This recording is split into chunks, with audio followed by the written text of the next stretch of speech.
Hey guys, it's Andrew Olsen-Towski giving you another UFC prediction video. This time UFC 298, Volkanovski versus Topuria. It's going down today, Saturday, February 17th, 2024. Prelims begin at 6:30. Going out from Anaheim, California today, Honda Center.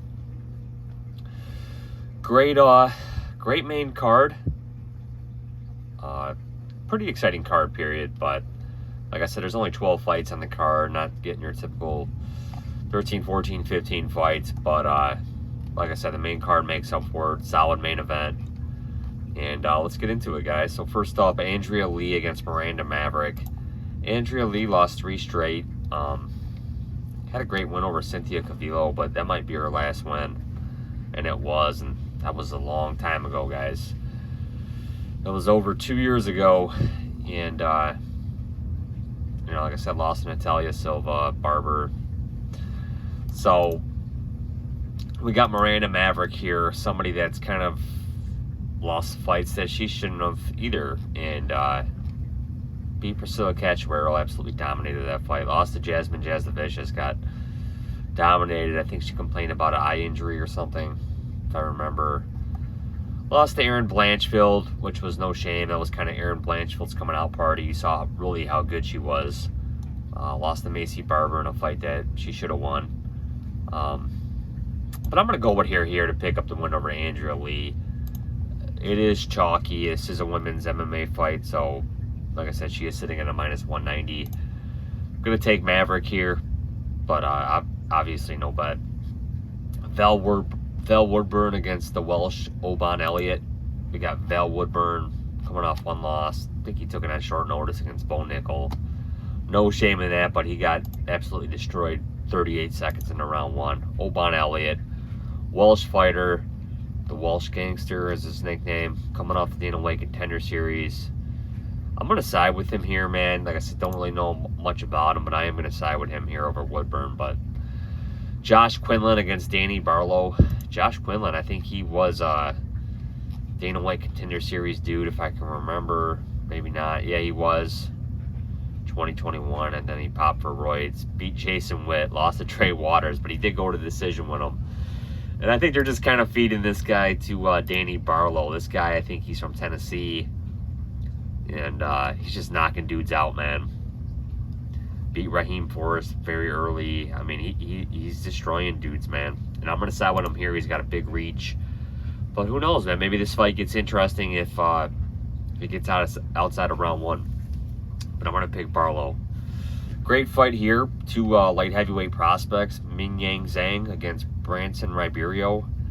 Zhang, I think he was on the road to the UFC. And he beat George Tokos. He's going up against Branson Ribeiro, who's going to have a big reach over him. Dana White Contender Series.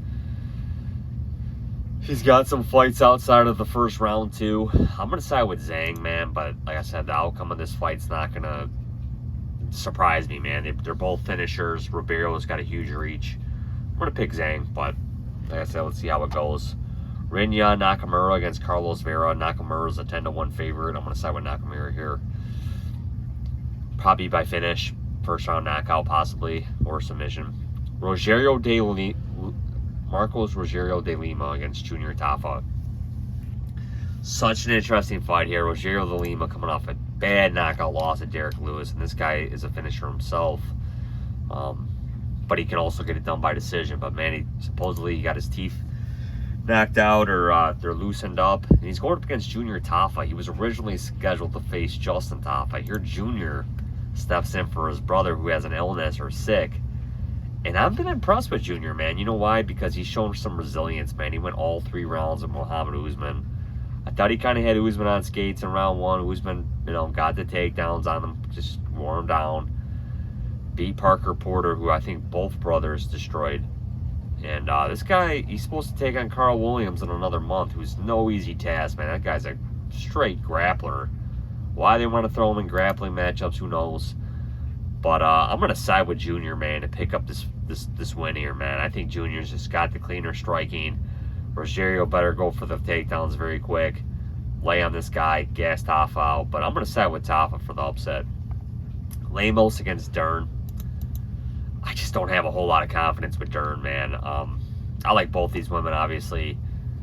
Two good fighters in the strawweight division. But I don't really know what Dern's doing for her training camp. She didn't have Jason Perillo. She doesn't work with him anymore. He doesn't. I don't know if he closed down his gym.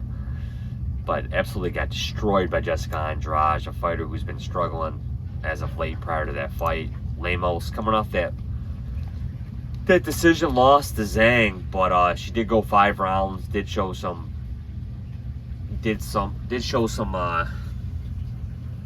you know, good cardio and stuff like that. Man, it kind of looked like she was out of it at different points in the fight, but just kind of like resurged forward. I'm going to side with Lemos here, man. Maybe she catches Dern or just wins by decision, but if Lemos wants to take this to the ground, she's playing in Mackenzie's world. But I'm going to side with Lemos. Anthony Hernandez against Kopylov. Again, I like both these guys. Some guys are very high in Hernandez. I'm leaning the other way, man. I think Kopylov's going to catch this too, whether in the first or second. I like Kopylov here to win. Merab Dvalishvili against Henry Cejudo. I think Merab, this guy cannot be denied, man. This guy is next in line for the bantamweight strap, man. That's for sure, man. This guy cannot be denied no further. It's a shame this guy's been on the sideline for a year. This guy should be fighting the winner of Sean O'Malley, Marlon Vera. They better not duck this guy. Merab is the guy, man. I just think he's going to outpace Henry Cejudo. He's in a Cejudo, you know what I'm saying? He's going to, you know, Cejudo's going to want to keep this guy standing, look for a knockout, hurt him. But he's going to have to weather a huge storm from Merab, and I just don't see Henry overcoming that. Again, Henry, I think he stepped away from the game when the guy was in his physical prime. Don't know why. I mean, he took care of his personal business, whatever, all the props to him, man. But, you know, when you create these things like you're going to retire if you can't win, I mean, you're just creating barriers for yourself, man, and that's not going to help you overcome a guy like Merab. You know what I'm saying? So I like Merab here. Jeff Neal against Ian Machado Garry. I do think, as much as Garry is despised, and for valid reasons, Machado Garry, man, he destroyed Neil Magny. You saw Mike Malott put the hurting on Neil Magny too, but Ian Garry absolutely neutralized him, destroyed him. He's turned the corner, man, and I think he's, like you said, he's training in Brazil. I heard, you know, training with Damian Maia, you know, working his MMA with Shuto Box. This guy's a good fighter, man, well-rounded too, and unless Jeff Neal can land some knockout stuff, like he looked absolutely amazing against Vicente Luque. And I thought he did show, I think he did take a round in that shaft calf fight. I could be wrong. I mean, it didn't matter. He ended up getting finished.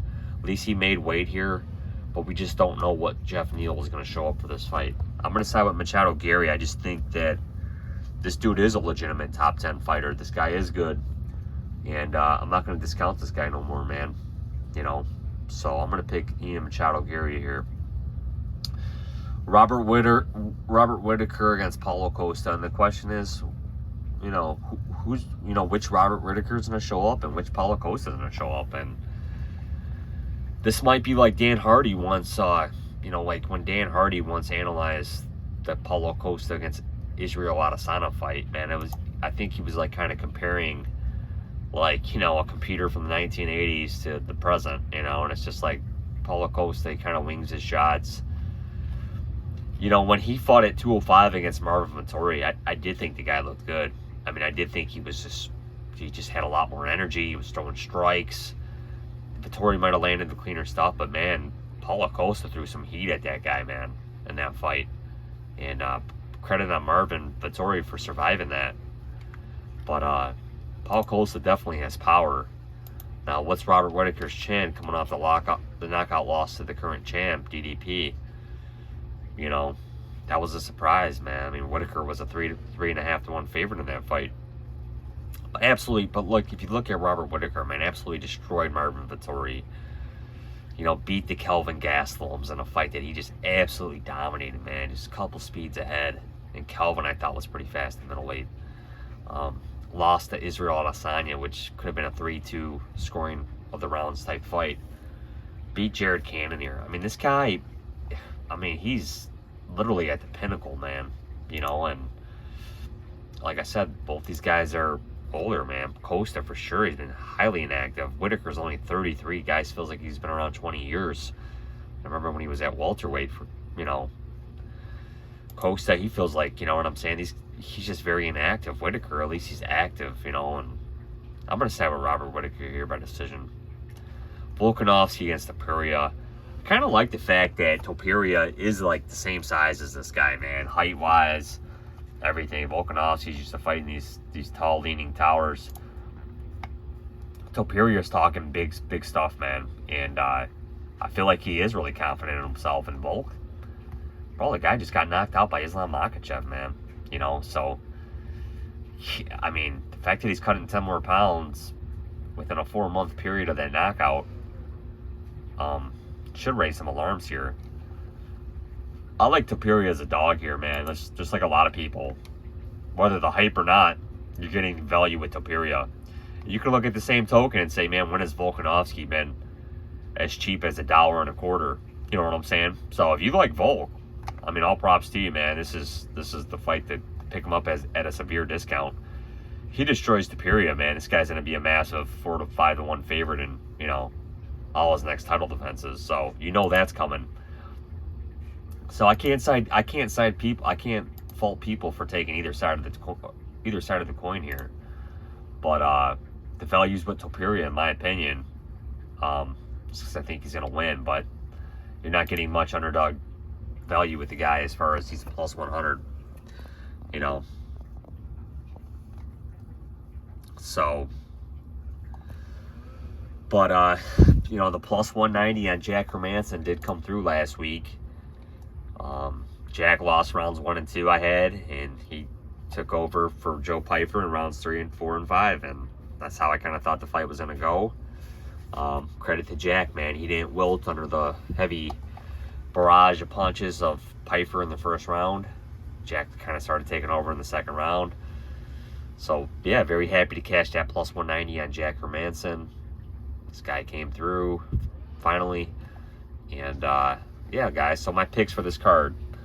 Elliott, Topuria, Robert Whittaker, Ian Machado Garry, Merab Dvalishvili, Roman Kopylov, Amanda Lemos, Justin Tafa. Or no, I'm sorry, Junior Tafa. Nakamura, Zhang, Barlow, Elliott, and Maverick.